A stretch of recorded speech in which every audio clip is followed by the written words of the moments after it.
6 kecamatan yang ada di Kabupaten Ogan Ilir, Sumatera Selatan terdampak banjir. Akibatnya ratusan rumah warga terendam. Pemkab setempat siapkan dapur umum dan tempat pengungsian. Sedikitnya sudah 6 kecamatan di Kabupaten Ogan Ilir, Sumatera Selatan terdampak banjir. Akibatnya ratusan rumah di wilayah kecamatan tersebut pun terendam.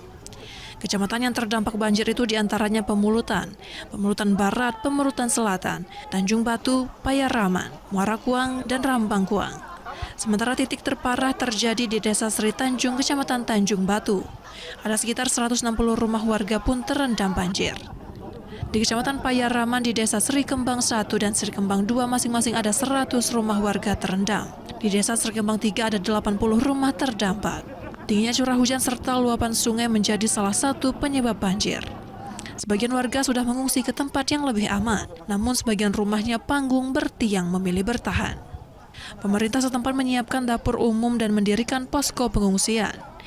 Ya, rencananya dari total 4 desa ini kita akan menyiapkan 3 dapur umum masing-masing di balai desa yang akan ditugaskan dari Dinas Sosial dan dibantu oleh masyarakat. Dari Ogan Ilir, Fitriadi, iNews melaporkan.